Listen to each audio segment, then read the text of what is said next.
In today's video, I'm going to teach you how to merge a README file in GitHub.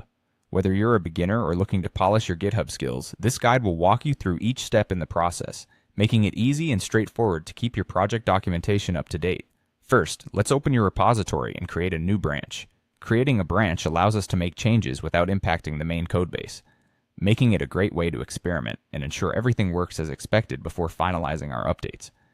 You can create a branch directly on GitHub, or use Git from your terminal. If you prefer the command line, simply type git checkout beep update readme. This command switches you to a new branch named update readme, where you'll be making your modifications. With your branch ready, it's time to move on to editing the readme.md file. This file is often the first thing people see when they visit your repository, so keeping it current is important. Open the readme.md file in your favorite text editor and make the necessary changes. For instance, you might want to enhance the project description or update sections with more recent information to reflect any progress or changes in your project scope. Once you've made your changes, it's essential to save them and stage them for a commit. You'll want to open your terminal again and run the command git add readme.md. This command stages your changes, getting them ready to be committed. After that, proceed with git commit update readme.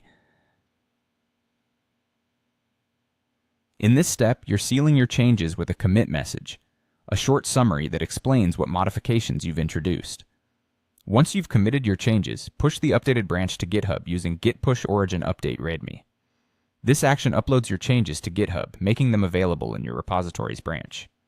Now we'll be opening a pull request, which is a formal way of asking to merge your updates into the main branch. Head over to your GitHub repository and look for the option labeled Compare and Pull Request. Here you'll review all the changes you've made, ensuring everything looks as expected. After a quick review, click Create Pull Request. It's like sending a notification to your collaborators or allowing yourself to double-check before the final merge. The final step is to merge the pull request. Once again, check your pull request one last time for any overlooked details. If you're satisfied with the updates, click Merge Pull Request. GitHub might ask you to confirm this action, so go ahead and do that. With the merge confirmed, your updated README changes have now been successfully incorporated into the main branch. And there you have it. You've successfully merged your README updates into your GitHub repository. Keeping your documentation accurate is a crucial aspect of project maintenance, and you've just added one more skill to your developer toolkit. Thanks for joining me today, and happy coding!